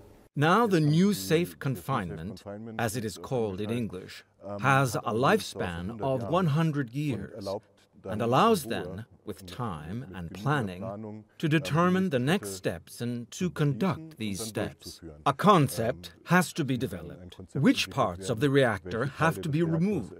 Which radioactive materials shall be extracted from the reactor? A lot of other questions also have to be solved, and that, for example, where the material is to go after it is being extracted from the reactor. Since we developed a safe system with a lifespan of 100 years, these things can be approached calmly. En réalité, cette arche, elle est conçue pour durer 100 ans. Hein, donc, on parle... In actual fact, this arch has been designed to last 100 years, so we studied earthquakes going back several thousands of years to be absolutely sure that in 100 years it would suffer no damage. And of course the big challenge when we say 100 years is the durability of the steel, because we selected stainless steel, and of course the final user asked us to limit the amount of maintenance they had to do. So we have a structure that over the next 100 years won't need painting. Et donc on a une structure qui pendant 100 ans n'a pas besoin d'être maintenue, elle n'a pas besoin d'être peinte. It's a nuclear object, and all people which work at the site should be absolutely ready for any situation and prevent such situations. That's all. It's a nuclear site.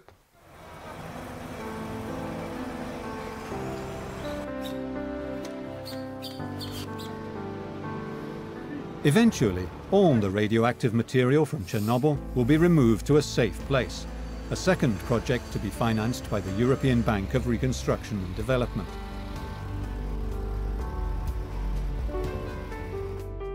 Chernobyl's radioactive risks may be laid to rest for now, but the ghosts of Pripyat will haunt Europe forever.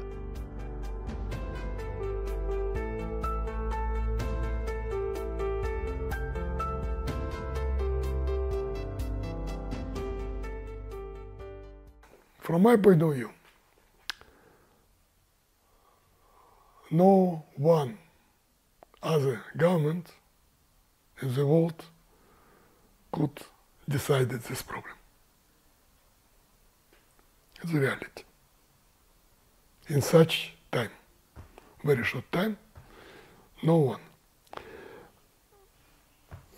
It's my opinion.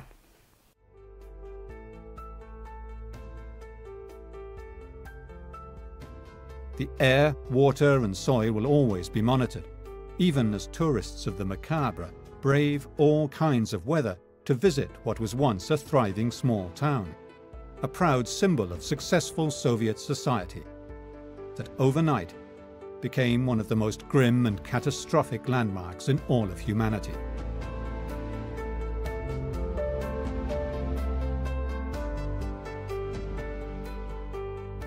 Despite the reminders everywhere of how normal life was once here, this place may never return to normal, doomed to exist under the dark cloud of environmental uncertainty forever. These buildings are among the biggest man-made objects. They have been moved many kilometers across the sea and sunk down to incredible depths. They are made of reinforced concrete, built in massive mobile and floodable construction sites, then tugged to their final resting place. Troll A is the world's tallest building, and the Gullfaks C is the heaviest object ever moved. They were the first in a long line of massive oil platforms built over the last 2 decades that use gravity and suction to remain upright in the stormiest of seas. But it was the Hebron Project, whose 65,000-ton topside was the biggest ever moved when it was towed from Korea to Canada, that broke heavy lift records when the whole whopping 750,000-ton megalith was finally maneuvered into position.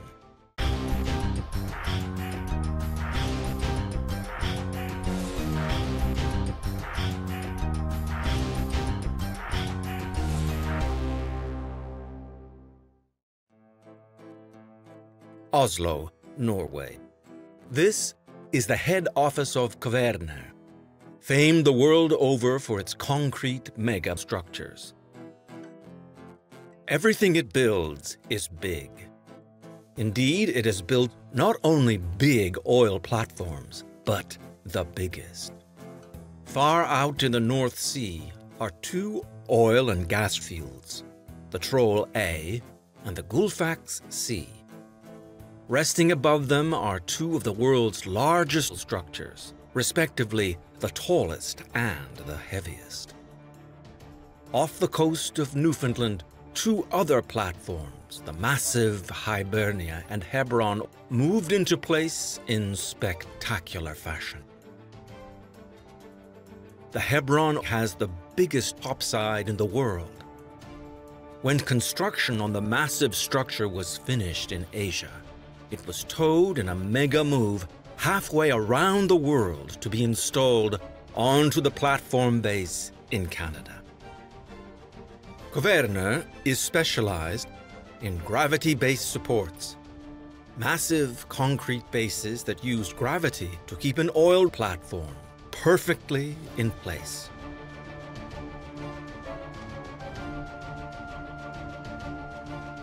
Some of these concrete giants float and are held in place by cables, but others simply lie on the sea floor. Not so simply, as we shall see. Hebron has the heaviest topside ever installed, so it's 65,000 tons weight when it's operating. Hebron, the last one that was delivered last year, is 133,000 cubic meters of concrete. Troll is 220,000 cubic meters of concrete. And Gullfaks C is 240,000 tons of cubic meter concrete. When it comes to concrete, because concrete is a bulk material, that is always numbered in cubic meters, not tons, when it comes to comparing sizes and so on. The wild North Sea and northwestern Atlantic Ocean are among the harshest environments in the world. And yet, it is here where some of the most strategic oil and gas fields lie. Icebergs, earthquakes, and winds up to 100 kilometers an hour are just a few of the dangers that await the brave few who venture here. Indeed, the first freak 25-meter wave was recorded in the North Sea on an oil platform. This is the bustling modern city of Oslo, Norway. One of the great centers of the Viking explorers who braved the North Atlantic in open boats to discover the Americas, a historical connection that still ties Canada and Norway. Oslo was also the home to Roald Amundsen, whose ship Maud has recently been saved from the great Canadian North by adventurous salvors. The two countries share a unique understanding of the Arctic North and have learned how to build enormous structures that can survive in the hostile environment. For 3 decades, Norwegian, British, American, and Canadian companies have drilled the seafloor here to extract the black gold.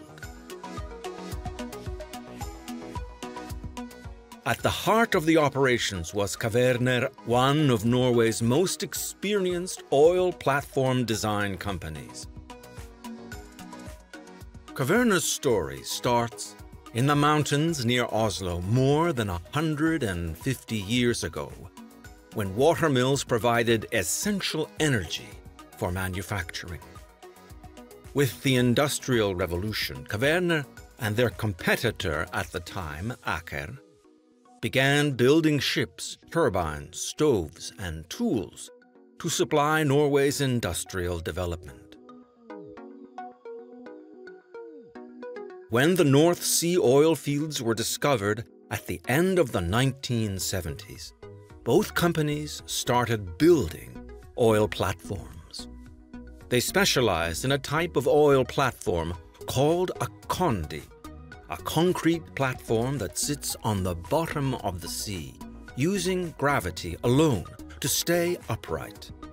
In 2002, the two companies merged, and in 2011, Kvaerner was split off as a pure engineering company focused on designing and constructing oil platforms. Here in Fornebu, near Oslo, at the Kvaerner headquarters, Catherine Ruston Haldorsen and Guro Løken work to see that the oil platform projects are not only built safely, but floated to their site of operations successfully. I'm responsible for marine operation and decommissioning in Kvaerner.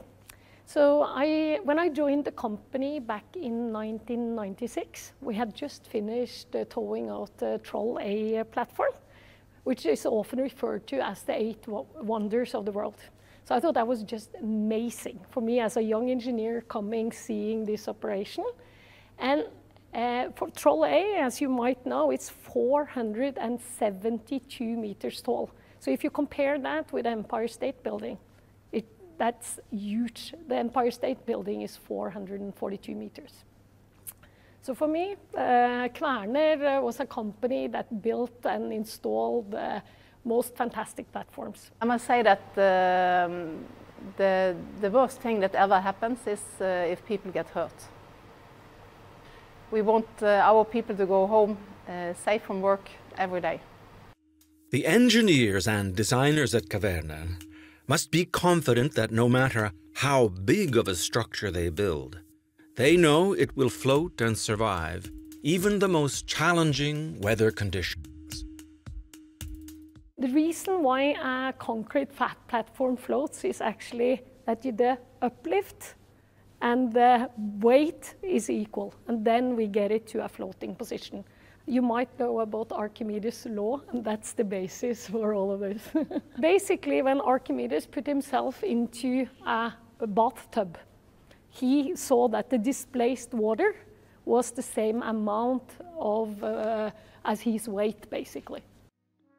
The traditional laws of physics remain the guiding principle, but it is the tried and true engineering experience that assures the platforms are built to last, whether in the ice-clogged North Sea, the northwestern Atlantic, or the placid Adriatic. The North Sea oil fields were first discovered in the 1970s, just as the world was undergoing its first great oil crisis. However, getting to drill there proved a Herculean task. The Norwegians had a solution. The Condeep is an incredibly deep concrete structure that lies on the sea floor and holds the oil that is pumped in massive reservoirs. Catherine Ruston Haldorsen is the head of concrete constructions at Kvaerner and has seen many Condeep sail out of Norway's deep fjords. Condeep is a concrete deep-water structure, and the concrete platform may include oil or gas storage inside, 1 to 4 shafts, mechanical outfitting, and of course drilling equipment. And of course one important feature is it is the foundation for the topside. But I think maybe that in the very early stages, you know, with the extreme water depths, they did not have the technology for anchoring structures to the seabed. Today you see a bit some other solutions than what we had in the early beginning of Condeep platforms. One of the most challenging oil and gas reservoirs is the Gullfaks field, 175 kilometers northwest of the Norwegian coastal city of Bergen. In the 1970s, 3 Condeeps were built to extract oil, but the last Gullfaks C proved to be a record breaker. The sea floor of the Gullfaks oil field is made of meters and meters of soft clay with the consistency of yogurt. The place was a slope down to the Norwegian Trench. Getting at it was incredibly difficult. Well, of course, if you have a very solid ground, stable ground, you don't necessarily need skirts. But of course, if you have a soft, more yogurt type of soil, you need to ensure that the platform is anchored well into the seabed. And you may use grout and of course air evacuation system to get the trapped air out from the structure. Protecting the sea from pollution and humans from accidents has become an overall priority for all companies all over the world as oil tankers, wells, and platforms have grown bigger.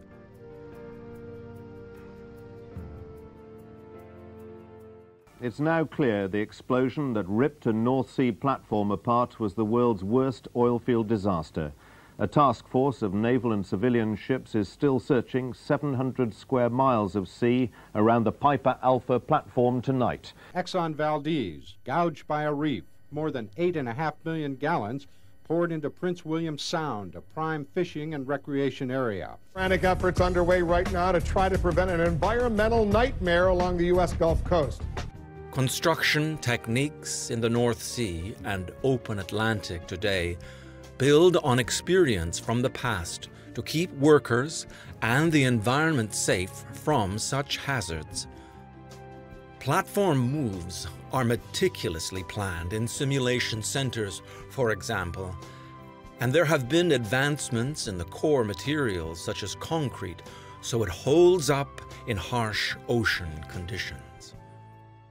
The salt water around the concrete is absolutely no problem. Basically, the concrete does not absorb any water. It's very dense and very waterproof. In order to ensure that the Gullfaks sea platform stayed stable and upright, Norwegian contractors' engineers came up with the idea of building concrete skirts that would sink into the clay for 34 meters to provide the horizontal stability and anchoring. They would be sucked into the mud and held in place by concrete grouting that would fill any spaces left for the vacuum to leak. It was an ambitious project and required more steel than it would take to build 15 Eiffel Towers and 200,000 tons of concrete. Construction began in 1986 in a 14-meter deep dry dock. Many months later, the 16 concrete skirts had reached the required height of 34 meters. Then came the construction of the bottom of the oil reservoirs again, more steel and more concrete. When no more could be done on the land site, and the construction yard was flooded, the base of the Gullfaks sea oil platform was floated out into the fjord. The Norwegian fjords offer platform constructors a unique advantage because they are deep. Even deeper than the surrounding mountains are high. The base of the platform was surrounded by barges and boats, and now the upper part of the oil reservoirs could be completed, and then the 4 massive shafts constructed on top of them, slightly leaning inwards to better access the wells and for center of gravity. Now that the construction was complete, the first of the huge lifts that would turn this mass of concrete into a platform could begin. In order to do this, the 330-meter-tall structure had to be towed through the fjords of Norway from Vats to Stord, where the topside was awaiting it. When we are designing these platforms, of course, you need to make sure that you have something called the center of buoyancy for the platforms, and you have something called the center of gravity for the platforms. So when we are designing platforms, we have to ensure that we have sufficient stability for towing these platforms out. If the stability is not big enough, then you start rolling and you might actually tip over. I mean, basically, when we do tow out of platforms, we have to ensure that we have a positive GM, is what we call it, geometric metracentric height for the platforms. This is the most delicate moment of the whole construction of the Gullfaks platform. The concrete towers need to be sunk so that just 7 meters are protruding from the sea surface. This means that the narrower sections of the 4 shafts are under more pressure of water than they were designed for, so any sign of cracks or leaks would stop the whole operation. It is thoroughly checked as the barges carrying the topside move slowly towards the shafts. The fleet of barges and tugs approaches the concrete structure, and compressed air is pushed into the barges to lift them to the required height. When they are over the structure, they can be reballasted, and slowly the topside sinks onto the towers, the mating complete. Now the whole platform could be raised to its full height out of the water, and pressure on its sides eliminated. A dozen tugs with 160,000 horsepower were needed to move the behemoth, featuring a displacement of 1.5 million tons. Gullfaks is the heaviest object ever moved. It's 1.5 million tons.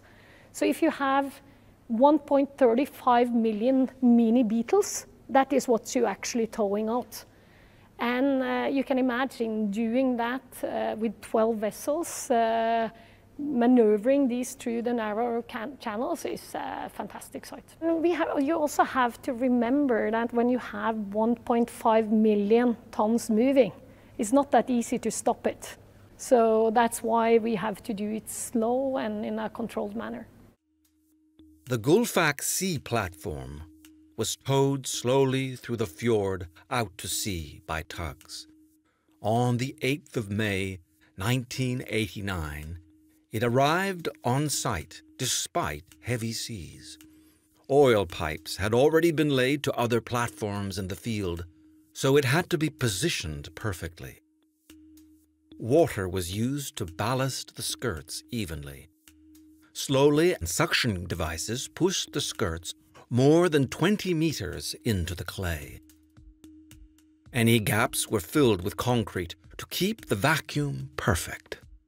But the records set by Gullfaks sea platform were to be shattered by a new con-deep built in Norway 10 years later. A concrete platform that is placed on the seafloor, like Troll and Gullfaks, you can have enormous topsides. So, of course, if you have a floating platform, it's limited how much weight you can have on board. And because if you have a huge, the bigger the topside is, the bigger the hull has to be in order to keep floating, basically, to get enough buoyancy. So often, I mean, when, like in the North Sea, you see that you have around 300-400 meters. We often have con-deeps, as we have explained, but when you go 400 or 500 meters, we end up with the semi-submersible or TLPs, like we have on Heidrun, or FPSO, like you see on Varg and other fields. If Gullfaks was big, then a decade later, the Troll A project was even bigger. At 470 meters tall, it was, at the time, the largest ever energy project supplying Europe with clean natural gas. The Troll gas field is located in the Norwegian Trench, so even deeper than the Gullfaks oil field. The platform that Aker designed and built in its Stavanger plant became the tallest building on the face of the earth. Here too, the platform was designed to be kept in place by concrete skirts that would dig deep into the soft sea floor, sucked in by vacuum. However, although the technique had been tried and tested before, Troll A's height posed some serious problems for designers. The Norwegian fjords, in their stark beauty, are the legendary home of Norway's favorite monster, the troll.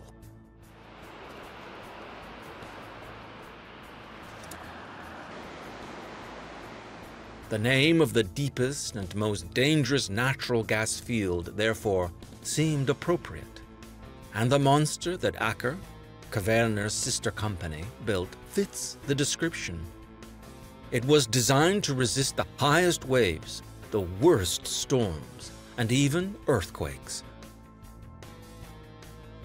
The Aker dry dock in Stavanger is the site of construction of the skirts of the Troll A platform.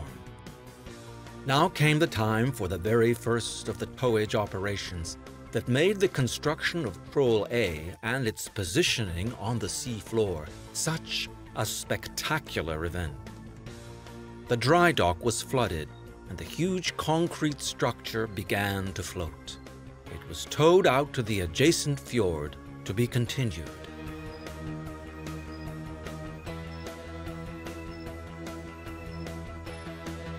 Out in the fjord, the oil reservoirs were covered with their dome caps and construction began on the shafts. However, once they had reached 60 meters in height, the platform had to be moved again. The fjord here simply was not deep enough. Basically, part of the concrete platforms is always built in a dry dock.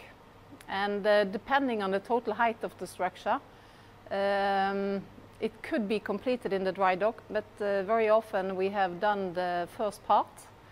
Then it's being towed out to a deep water site where the remaining structure has been completed. And in some cases, the topside deck is mated in the deep water sites. We try to do as much of construction in the dry dock as possible. Constructing in a deep water site does increase the cost because of all the flotilla, all the barges we need to maintain offices, services and so on in the floating stage. Construction was fast, as the company employed a new technique known as slip forming, which minimizes the time it takes for concrete to dry, making for a smoother and stronger surface. Once the deeper fjord was reached, the box girders that served to harden the very tall structure were built. These were prefabricated steel structures that were then encased in concrete to stop the four shafts from swaying with the waves. In the meanwhile, workers got on with building the ancillary equipment, the pipes and tubes, electric circuits and gauges. The majority of the construction method is based on slip forming technology. It's an hydraulic system that lifts up the forms, and the reinforcement and the concrete is being executed 24 hours a day. So weekends, Christmas, all days. This is, has many advantages, and that is you reduce the amount of casting joints. So in principle you get a better quality, you get a watertight structure, and of course it's quicker to build. So you save overall construction time for the projects. Troll A was designed so that the deck was long and narrow, keeping living quarters far from the derrick and working area as an added safety measure. This, in turn, means that the drill shafts are central, while two support shafts are external. As construction continued, the shafts were sunk deeper and deeper to allow better access to the segment under construction. Then came the third great heavy lift operation of the whole project. Time had come for the concrete support to be mated with the deck and all the equipment it carried. The concrete was sunk to within just 6 meters of the top, so subject to far more pressure than it was originally designed for. For the platform, we have like permanent ballast system in the platform. But in addition, for these temporary phases, we have some temporary ballast pumps so that these operations can go fast enough. Because we need to be, normally these operations are weather restricted, so we need to do it within a weather window. So we use ballast pumps, pump in water, pump out water in order to get out of the dock and also in order to mate the topsides on the platform. Barges carried the long, narrow deck out to the shafts and were pumped with air so that it could be safely fitted over the fore shafts. Every connection had to be fit perfectly for the mating operation, which was completed in 30 hours as the barges were emptied of air and the deck lowered. Once the connection had been made, the whole platform could be refloated to its full height. The refloating and towing is usually done when the North Sea weather is at its fairest. We never know exactly what wind and waves we see, but on board these huge tows, we normally bring a meteorologist with us, and we have weather meetings several times during the day in order to make sure that it's no hurricanes or no unforeseen weather coming up. Because then we have to either go into a safe harbor or hold the towing fleet for a while. When we do plan these operations, we do it during summer season in order to make sure that the weather is nice and we have predictable weather. But it's, I mean, what can I say? We need to do detailed engineering, and then we have it under control. Higher than the Empire State Building, as tall as the Petronas Building in Singapore, the Troll A was the tallest man-made object ever to be moved. On the 10th of May 1995, the tow out to the Troll gas field began. First of all, you have to maneuver your platform out from the dock where it's constructed. Then you fill water into the dock, and then you have to fill water into the platform so that it doesn't have uncontrolled liftoff. And when you go out of the dock gate, we often have harbor tugs attached to the platform. In addition, we have a towing tug getting us out from the dock gate, and we also hold back with something we call hold-back winches, and then we can ensure that we go smoothly out of the dock. These massive platforms must be towed very slowly out of the dock and maneuvered in a very controlled manner out into the towing channel, never faster than 2 to 3 knots. Today, tests are done at a simulation center, first to make sure that all vessels are towing with the right amount of force to navigate the route successfully. But there must also be a clear chain of command.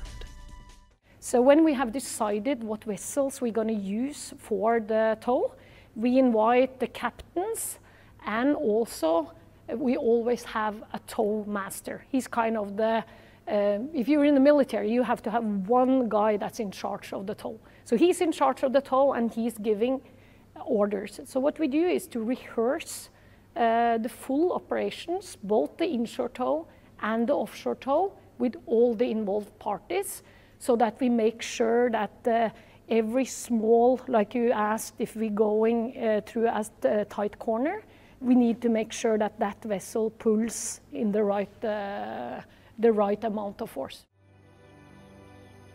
Tugs began moving the Troll A down the fjord. They had been over the route several times, virtually. The course took the convoy round a very steep bend, but also at some points the clearance between the seafloor and the bottom of the platform was a meter only. An uncharted rock could have stopped the convoy in its tracks and threatened to topple the platform. It took 7 days to go 200 kilometers. The heavy concrete bottom compensated for the tall structure, and when it was over the designated area where gas pipes have been laid, the skirts were slowly deballasted, keeping the whole structure vertical at all times to make sure that when it reached the bottom of the sea, it would sink evenly.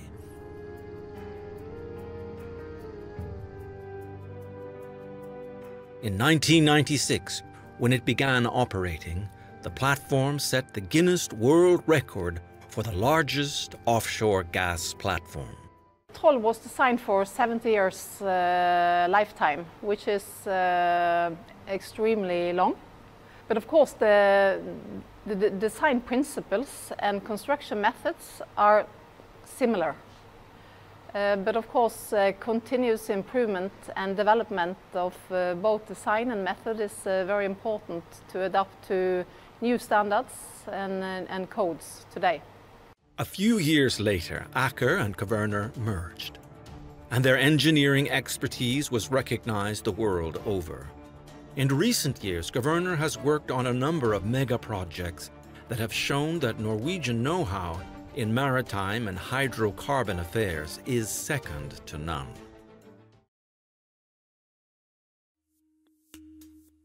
Kværner has built concrete and steel, oil and gas platforms everywhere in the world, but its speciality is concrete.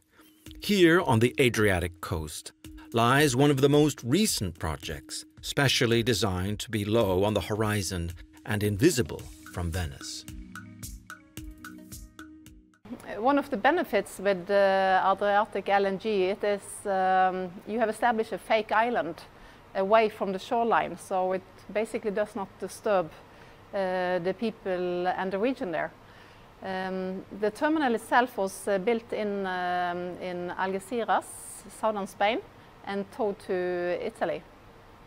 But the two concrete mooring dolphins, which is part of the LNG, was actually built in a ship dock in Venice and then towed out to the platform.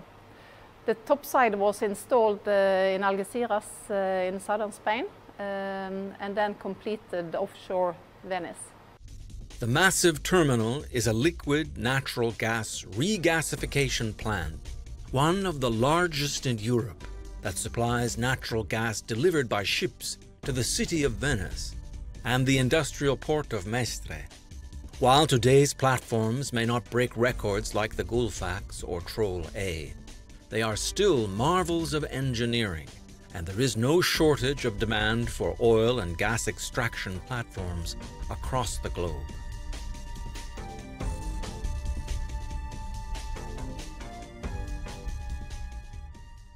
During the new concrete platform age since 2003, Kværner has actually delivered 5 new platforms in Spain, Italy, Russia and Canada. And I think that is something that is not necessarily so well known anymore. I mean, we tend to focus a lot on these, let's say, previous wonders. But concrete is as applicable today as it was during the Troll and Gullfax sea age. One of the newest monster platform designs was actually built on the other side of the world in Canada. The Hebron and Ben Nevis oil field was discovered off the Grand Banks off Newfoundland in 1980, but taken more than 30 years to come online. The concrete itself, there has been a huge development of concrete the last 20 years. Of course, concrete consists of cement, water, aggregate, sand and coarse. But there is also a lot of admixtures in the concrete. Or a lot is maybe not the right word, but there is admixtures in the concrete that could speeden up the hardening or slow down the hardening. It also makes it more fluid, so you can actually pour heavily reinforced structures. So I would say that with the development that there has been within concrete last 20 years, I see there is hardly any limit on where we can go when it comes to high-performance concrete. Just the base of the Hebron oil platform is 122 meters tall and 130 meters wide at its base. It contains 52 wells and weighs 40,000 tons, made up of 143,000 cubic meters of concrete and 8,000 tons of structural steel and piping. Hebron, for example, was built to 27 meters in the dry dock before it was towed out to deepwater site. But it depends on how wide the diameter of the platform is, and of course of the water depth in the dry dock. So we need a certain buoyancy to get off the dry dock basement and towed out of the dock. The enormous base has the dual role of keeping the platform on the ocean floor and at the same time holding up to 1.2 million barrels of oil pumped from below the sea floor. Over the months, the huge structure began to take shape until it was ready to be floated. Now, I say safety is an extremely important value for us in Kværner, and already in the early design phase, we start planning safe execution, and both for the construction phase, but also for the operational phase. Also, we are extremely proud of having executed Hebron, completed in 2017. We produced more than 23 million man-hours without any lost time incident. As the huge platform base was floated out to sea for finishing, the second phase of the work could begin, the construction and later transport of the central topside, which included the drilling and utility modules. The dimensions rivaled those of the base, 183 meters long, 75 meters wide, and 113 meters tall, weighing 44,000 metric tons, but with the addition of the accommodation module and derrick, this will rise to 65,000 tons. The tools brought in to do the job were enormous. The des, or derrick, was delivered to the construction site by barge. Getting the derrick off the barge was in itself a delicate operation, as the massive steel building was a high center of gravity. The 3,900-ton drilling support system was delivered to the base. The steel units were delivered by barge and offloaded using SPMTs, or self-propelled modular transports. Transport engineers built 6 towers that were to hold the lifting and skidding system that were key to putting the drilling support system on top of the UPM.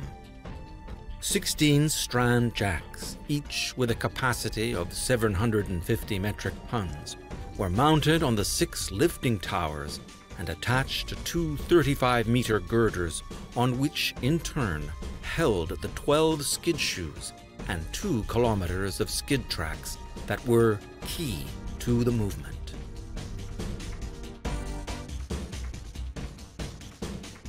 The structure was skidded onto the Dutch-owned ship Blue Marlin using 64 1,000-ton skid shoes. These creep along Teflon rails like caterpillars, extending their reach hydraulically and then closing, pulling the load along with it. Now the UPM arrived and had to be offloaded. Here again, skid shoes were the key piece of equipment, and over 2 days the massive steel monster was moved to the shore. It rested on a finger surrounded by sea, allowing barges and tugs to access it with ease, and eventually the whole structure could be lifted onto the massive base, which had been specially designed to withstand the ice and storms of Canada's frigid north. In Canada, you have challenges with the icebergs. So of course those platforms are designed for iceberg loads. While other places you have different kind of ice challenges that you need to design for. Some areas we have earthquake that we need to consider, and of course the other environmental loads like wind and waves are key factors for designing the structures. Over 2 days, at a snail's pace, the module moved towards its final resting place. Once it was in place, the lifting towers had to lift the second module, the 3,250-ton derrick or des, into place. The Italian heavy lift company had been engaged also to install the living quarters of the Hebron oil platform. Over the course of the months, the construction of the living quarters was completed in the huge hangar where 2 gantry cranes lifted prefabricated units onto the basic living quarters structure. The living quarter module was 58 meters long and 17 meters wide, no less than 30 meters tall. It was also equipped with a helideck that added instability.